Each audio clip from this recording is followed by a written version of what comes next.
Welcome back, ladies and gentlemen, to the Beat the Press podcast. Thank y'all so much for clicking on another one of my videos. I know it's been a minute.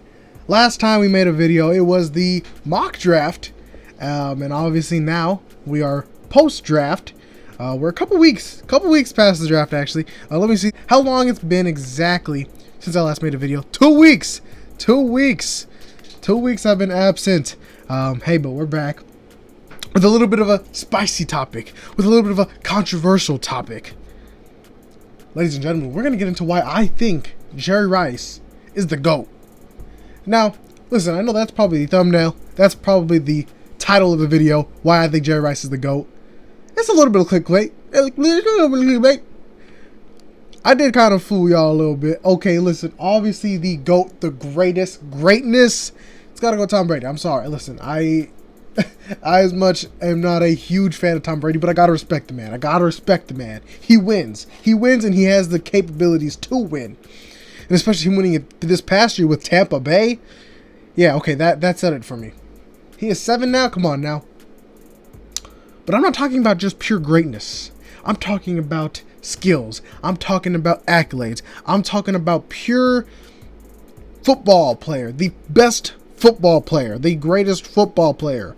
So that's not only counting Brady, because listen, let me tell you something. If Brady didn't win 6 Super Bowls, 7 Super Bowls, I don't think, he would be in the GOAT conversation, okay? And that's not disrespectful at all. Obviously, Brady is a phenomenal thrower. He would definitely be up there in one of the greatest quarterbacks, but he wouldn't be, the GOAT. He wouldn't be the, some would say, unanimous GOAT. But that's enough of this sidetrack. Enough of this introduction. Let's get into why I think Jerry Rice is the best player of all time. Well, first of all, he is a 13-time Pro Bowler. The man played 20 years in the league. 20 years and 13 of those he made the Pro Bowl. 12-time All-Pro and a 3-time Super Bowl champ. And a 1-time Super Bowl MVP. He spent 15 of his years in San Francisco, 3 years in Oakland, 1 year in Seattle, and retired in 2005. I said 20 years. He spent kind of like a year in Denver on the practice squad. It's complicated. So let's talk about his case, his profile, his player profile, we'll say. 6'2", about 200 pounds, maybe probably a little bit more. Went to Mississippi Valley State. Some of y'all probably have never even heard of that school.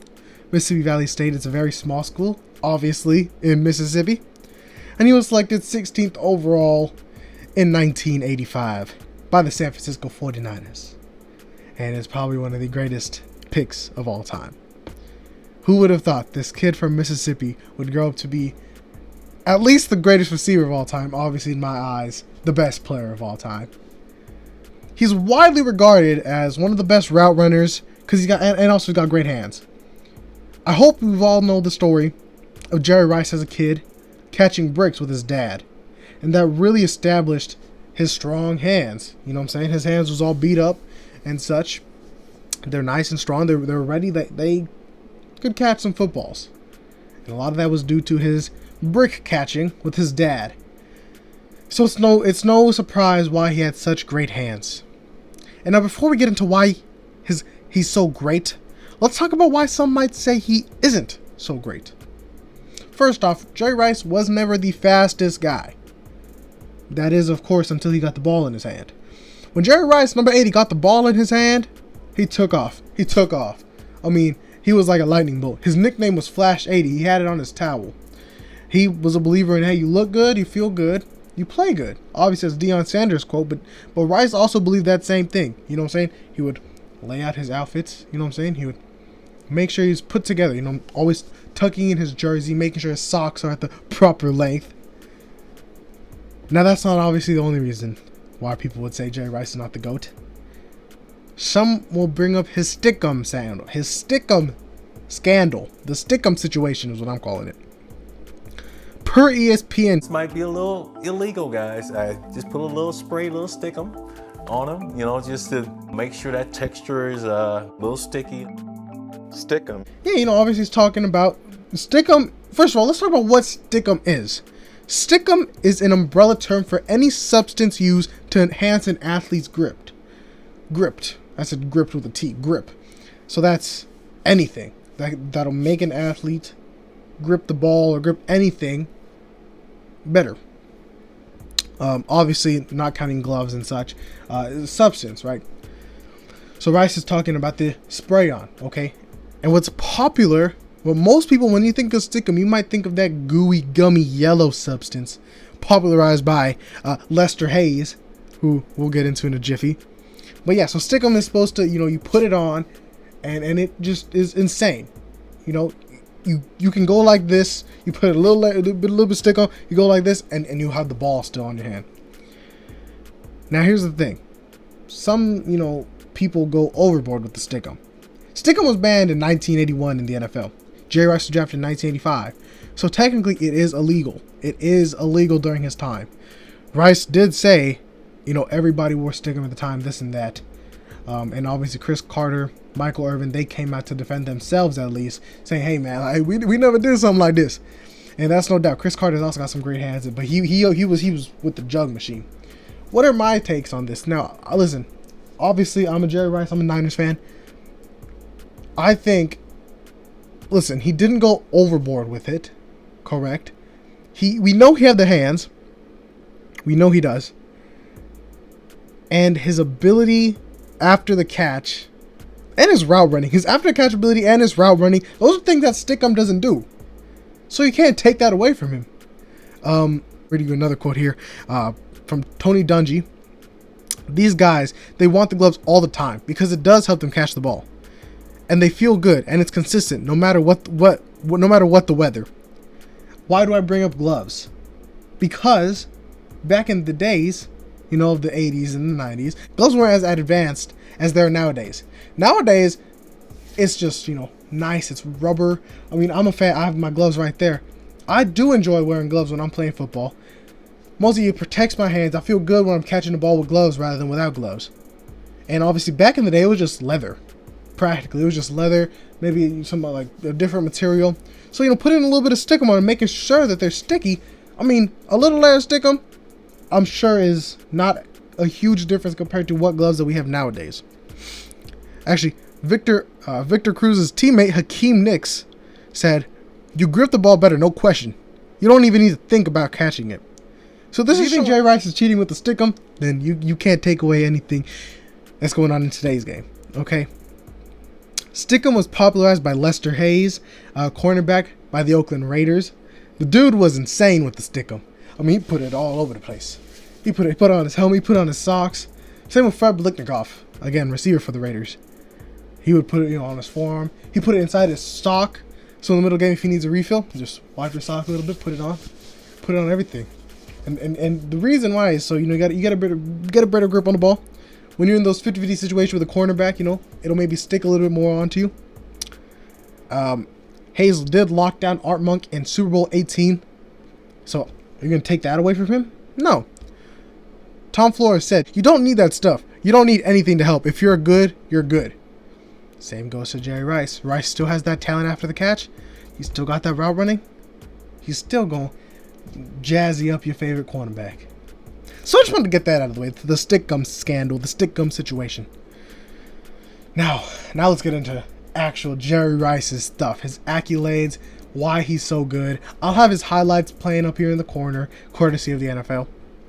So, you can watch those as I'm reading off what this man has accomplished. So let's talk about some of his accolades. He's a 2-time NFL Offensive Player of the Year in 1987 and 1993. 6-time NFL Receiving Yards leader. No shocker there.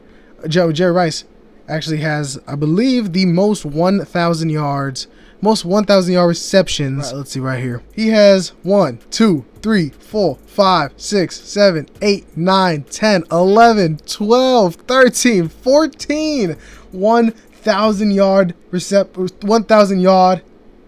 seasons. That's insane. 14, and one of them being at age 40. That which is insane to me. Jerry Rice at age 40 with the Oakland Raiders caught 1,211 yards and 7 touchdowns. Age 40. Come on now. Where were we? 2-time NFL receptions leader, 6-time NFL receiving touchdowns leader. Obviously, his number 80 is retired for San Francisco. He made the Hall of Fame in 2010, I believe, 2010 or 2011. He was the offensive rookie of the year in obviously 1985. Sports Illustrated Player of the Year in 1986. He was a two-time first-team IAA All-American in 1983 and 1984. Now let's talk about some of these records that he holds. Jerry Rice is probably, if he isn't infamously known to being the best receiver of all time, he's infamously known for having so many records. He has 36 records from his official website, at least. This number changes. Anywhere you look, the number is going to be different. His official website lists him as 36. Practically every important wide receiver record, career-wise, which makes sense. You got a 20-year career. You better have every single one of these records. The thing is, it's so far ahead of anybody else, it's going to be tough for anybody to beat Jerry Rice's career records. He has the most touchdowns in NFL history, 208. The most receptions all time, 1,549. He has the most receiving yards all time, 22,895. Let's put that in perspective here. How many yards does Larry Fitzgerald have? I'm doing this live right now, so y'all know I'm not kidding. 17,560 all-purpose yards. That's insane. Larry Fitzgerald, who, you can say is probably not the second best receiver of all time, but he's had quite a long career as well, doesn't touch Jerry Rice's receiving yards all time. Jerry Rice also has the most all-purpose yards all time. Man, I just talked about Larry Fitzgerald, the most all-purpose yards, 23,546. He has the most receiving touchdowns all time, 197. He's got most consecutive games with at least one catch, 274. And he's got the most touchdowns in the game for a wide receiver, 5 touchdowns in the game. That's phenomenal. That's insane. And obviously a bunch more that we'll get into right now. Jerry Rice is widely regarded to be one of the best postseason receivers of all time, because he is.